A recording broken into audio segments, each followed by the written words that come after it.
The day I inherited the 3,200-acre lake ranch felt like a dream. Rolling hills, a sparkling lake stretching as far as the eye could see, and acres of untouched wilderness. It was the kind of property people fantasize about but never actually inherit. My heart raced as I drove up the long, winding driveway, the gravel crunching under my tires, each turn revealing more of this hidden paradise. I could feel the history in the air, the smell of fresh pine, the distant calls of birds, and the calm, serene water lapping at the shore. This wasn't just land, it was legacy, a gift beyond measure. Yet, almost immediately, the idyllic vision of ranch life collided with reality. Waiting at the entrance was the HOA president, a woman who looked like she had stepped out of a strict corporate manual. Immaculate suit, rigid posture, and eyes that didn't just scrutinize, they judged. She smiled, but it was the kind of smile that promised rules, regulations, and, if crossed, consequences that could haunt you forever. I'd heard rumors about this HOA before even stepping foot on the ranch, neighbors whispering about fines, disputes, and power plays. But I had assumed it was exaggeration. After all, how bad could it be? As I stepped out of my truck, she immediately launched into a checklist of what I could and couldn't do on my own land. It felt absurd being told I couldn't dock a boat here, build a small shed there, or even host a weekend gathering without their approval. I tried to remain polite, nodding and asking questions, but something inside me was simmering. This was my inheritance, yet I already felt like a tenant under their microscopic rule. Then came the moment that changed everything. While inspecting the lakefront, I noticed signs, yellowed, weathered, but unmistakable, that the HOA had crossed a line I never thought possible. Boundary markers had been moved, and private land was being treated as communal. The audacity was jaw-dropping. My pulse quickened. I knew, right then and there, that this wasn't just about rules. This was about power, control, and a fatal miscalculation on their part. Little did I know, the confrontation with this HOA would escalate faster than I could imagine. The stage was set, the tension thick in the air, and I was about to discover just how far an overreaching HOA could go, and how badly it could backfire. The next morning, I woke before sunrise, excitement still coursing through me from seeing my sprawling new property. I had plans for cabins along the lake, trails through the hills, even a small dock where friends and family could enjoy the water. But before I could even set foot on the lakefront, I received a notice. An official-looking envelope with the HOA logo stamped on the front. My heart sank as I tore it open. The language was cold, legalistic, and aggressive. I was being fined for unauthorized land use. The specific offense: walking along my own property line without prior HOA approval. I couldn't believe it. Walking on my own land. The absurdity was almost laughable if it weren't so infuriating. I tried calling the HOA office, hoping to resolve it calmly, but every call ended with polite, scripted responses, each one escalating in formality and veiled threats. It was clear they weren't interested in conversation. They were interested in control. Determined to understand the full scope of their reach, I decided to walk the property myself, armed with a map, GPS, and a camera. Every corner I checked seemed to reveal more infractions I supposedly hadn't approved with the HOA. The level of overreach was staggering. I realized I had underestimated them, and the fight was going to be personal. Later that afternoon, I confronted the HOA president at the community office. She stood behind a polished desk, smirking, as if she'd already won some invisible victory. "You'll need to submit a form for every activity on your land," she said. Her tone was condescending, almost playful, but the threat behind it was unmistakable. I leaned forward, pointing to the lake view visible through the office windows. "This is my property. I inherited it. You have no right to dictate what I can or cannot do." Her smirk faltered for a fraction of a second, but only a fraction. She leaned back, crossing her arms, and said, "We all answer to the rules, whether we like them or not. That statement hung in the air like a gauntlet thrown. In that moment, I knew this wasn't just about property. It was about power, pride, and ego. And if I didn't act strategically, I would lose more than just freedom. I could lose the entire ranch. That evening, I pored over maps, legal documents, and HOA covenants, searching for any loophole or leverage. Something clicked. A single line buried deep in their governing rules hinted at a fatal vulnerability. I could feel the tide turning, the balance of power ready to shift. The next move would be critical. One misstep, and it could all collapse, or explode. The following week, the tension on the ranch reached a boiling point. I had been documenting every inch of my property, mapping boundaries, and reviewing HOA regulations down to the smallest clause. It wasn't just paranoia. This meticulous research was about survival. Then it happened. The HOA made the move that would change everything. They sent a team to my property under the guise of routine inspection, but it was clear their intentions were far from routine. Trucks pulled up, officials in crisp uniforms stepped out, clipboards in hand, and cameras flashing. They were inspecting areas that were strictly private, venturing onto parts of the ranch that weren't even part of the community's oversight.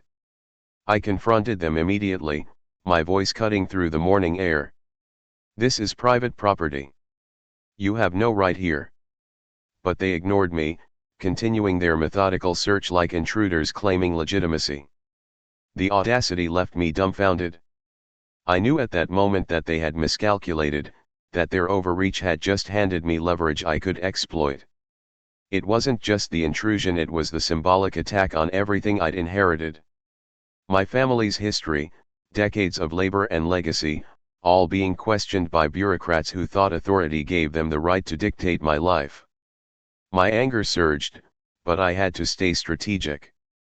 Acting rashly could jeopardize everything.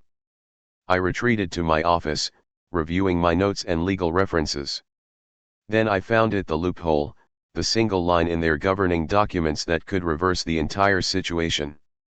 If used correctly, it wouldn't just protect my property, it would expose the HOA's overreach to the fullest extent. My pulse raced as I realized the potential magnitude. This wasn't just a personal victory, it could be public, viral even, showing the consequences of abusing power. That evening, I began gathering evidence, photographs, videos, and detailed accounts of every interaction, every rule they had twisted to suit themselves. I compiled it meticulously, knowing that the next step had to be precise. One mistake, one exaggeration, and the entire effort could collapse. But the real turning point came when the HOA president, sensing resistance, escalated further. She sent formal notices threatening massive fines, even legal action for interfering with HOA operations. Their arrogance was astounding. They believed they were untouchable. And that's when I knew they had crossed the line, and it was irreversible. The stage was set for confrontation on a scale neither of us could have anticipated. The question wasn't whether I could fight back, it was how devastatingly I could strike, turning their fatal overreach into their ultimate downfall. I knew emotion alone wouldn't win this battle. The HOA thrived on intimidation, paperwork, and the belief that no one would ever push back hard enough. So instead of reacting, I went quiet. No emails. No calls. No confrontations. Silence, I'd learned, made powerful people nervous. And it worked. Within days, the HOA doubled down, issuing more notices, more fines, more threats. They thought my silence meant surrender. In reality, I was setting a trap. I hired a land use attorney with a reputation for dismantling corrupt HOAs. He didn't flinch when he saw the acreage. Instead, he smiled. "This is bigger than they realize," he said. We laid out maps across his conference table, tracing property lines, easements, and historical boundaries. That's when the truth became undeniable. The HOA had been using my land for years without permission, hosting events, granting access, even collecting fees from residents for amenities built entirely on my property. Worse, They had altered official boundary records submitted to the county decades earlier. Sloppy work, rushed approvals, and a chain of assumptions no one had ever challenged. Until now. We requested public records. Old permits. Archived surveys. Meeting minutes. Every document told the same story. The HOA had slowly expanded its control beyond what it legally owned, betting no one would ever question them. My inheritance had just exposed a decades-long illusion. Instead of filing immediately, my attorney advised patience. Let them keep going, he said. Every step they take now strengthens your case. So I let them. I watched as they issued a cease and desist for dock access on my own lake. I documented contractors entering my property under HOA authorization. I even recorded a meeting where the president openly claimed ownership she couldn't prove. The more confident they became, the more careless they grew. Meanwhile, I prepared my counter-strike. We drafted a legal complaint so airtight it felt almost unfair. Trespass. Fraud. Misrepresentation. Illegal fee collection. Abuse of authority. Each claim supported by timestamps, photos, records, and their own words. Then came the final piece, the fatal mistake they never saw coming. The HOA filed a lien against my property for unpaid fines. That single act triggered protections buried deep in state law. Protections that didn't just defend me, they allowed me to go on the offensive. When my attorney explained what that lien legally permitted me to do next, I sat back in my chair, stunned. The balance of power hadn't just shifted. It had flipped completely. The trap was set. And the HOA was about to walk straight into it. The morning I filed the complaint, I felt a mix of nerves and exhilaration. For months, I had watched, documented, and prepared. Now, the HOA would finally face consequences for every overreach, every illegal intrusion, every attempt to control land they didn't own. I could almost hear the gears turning in their heads, the panic starting to ripple through their small, tight-knit leadership team. Within hours, the HOA president received notice of the complaint. The look on her face when she read it was priceless: shock, disbelief, and anger all tangled into one expression. Her carefully constructed authority was crumbling under the weight of facts, evidence, and legal precedent. She had treated my silence as weakness, my patience as submission. She had underestimated me, and now that miscalculation would cost her everything. Local residents began to notice. Whispers turned into questions. Did the HOA really own that property? Why is she being challenged legally? The story spread like wildfire, amplified by social media posts from neighbors who had always quietly resented the HOA's power plays. Their minor complaints now served as supporting evidence in my case, exposing a pattern of misconduct that had gone unchecked for years. The legal filings were precise and meticulous. Every trespass, every unauthorized activity, every altered record was documented, time-stamped, and backed by photos, maps, and official records. My attorney pushed forward aggressively, leaving no loophole for the HOA to exploit. Each page was a blow, each paragraph a nail in the coffin of their authority. Then came the turning point. The court issued a temporary injunction, immediately limiting the HOA's powers and freezing their attempts to enforce rules or collect fees. For the first time, their president felt the weight of real accountability. Meetings she had once dominated with intimidation were now fraught with scrutiny. Members of the board began questioning her decisions, whispering doubts she couldn't easily silence. By the end of the week, the HOA's entire structure was destabilized. Their credibility, long taken for granted, was shattered.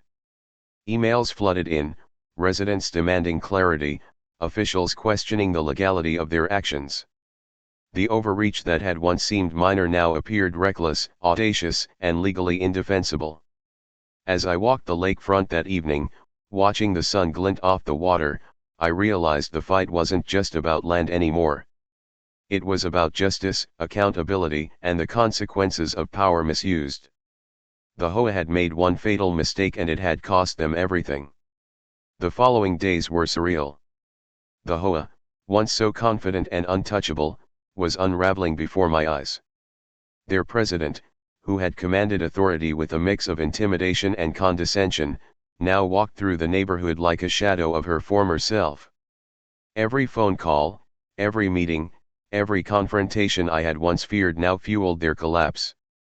The overreach they had committed was public knowledge, documented in black and white, and the consequences were swift and unforgiving. Board meetings turned chaotic. Members argued over liability, fines, and mismanagement. Emails were leaked to neighbors, showing internal admissions that they had knowingly encroached on private property. Contractors and residents testified that they had been pressured to ignore property boundaries. Every layer of secrecy and control the HOA had built over decades was crumbling under scrutiny.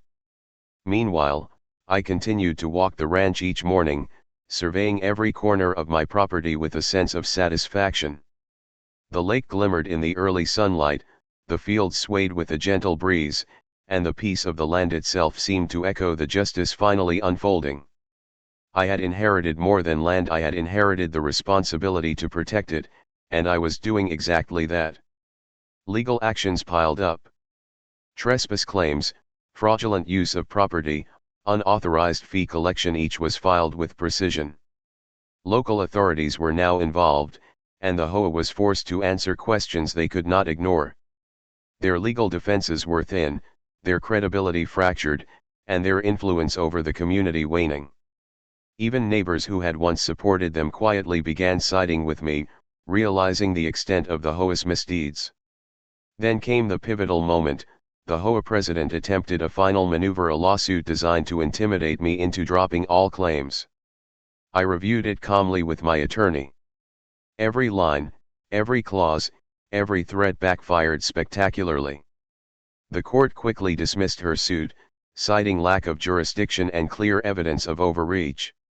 The victory was not just personal, it was a warning. Overreach, abuse, and arrogance had consequences. By the end of the week, the HOA was in full-scale disarray. Leadership resigned under pressure, records were audited, and the community began rebuilding trust in transparency and fairness. Their authority had been nothing more than a fragile illusion, shattered by one inherited ranch and one determined owner willing to fight. As I watched the sunset over my 3,200 acres, a sense of relief washed over me. The battle wasn't just won, it had been a message. Control without accountability is a dangerous gamble, and the HOA had lost everything because they had ignored the one line they should never have crossed.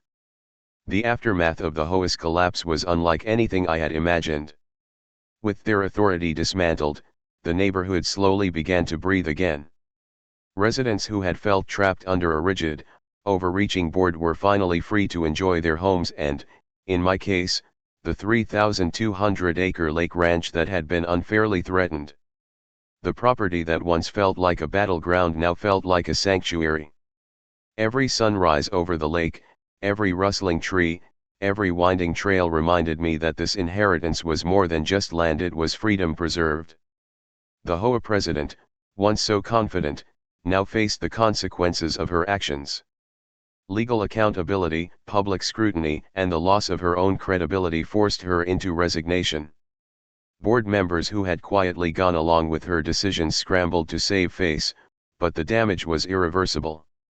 The overreach that had seemed minor at first had escalated into their downfall, a cautionary tale for anyone who abuses authority. I took time to reflect on what had happened. This wasn't just about property lines or regulations. It was about standing up to injustice, being meticulous in preparation, and knowing when to act decisively. I realized that patience had been my greatest weapon. Had I acted out of anger, or without evidence, the HOA might have tried to trap me further. But by documenting everything, understanding the law, and planning strategically, I had turned their aggression into their own undoing. The community, too, began to change. Neighbors who had once feared the HOA's power began attending meetings, demanding transparency, and participating actively in decisions. The culture shifted from control and intimidation to cooperation and accountability.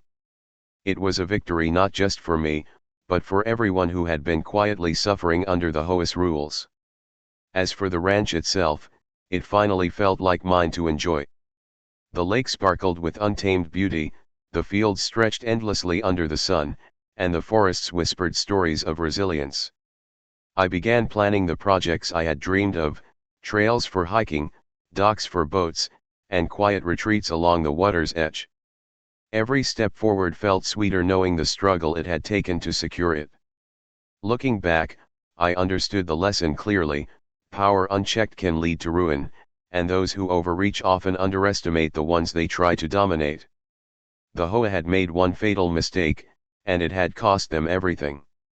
In contrast, preparation, patience, and determination had preserved my inheritance and restored justice. Standing on the deck, overlooking the lake, I smiled. This wasn't just a victory over an overreaching HOA. It was proof that careful strategy, courage, and persistence could overcome even the most entrenched authority.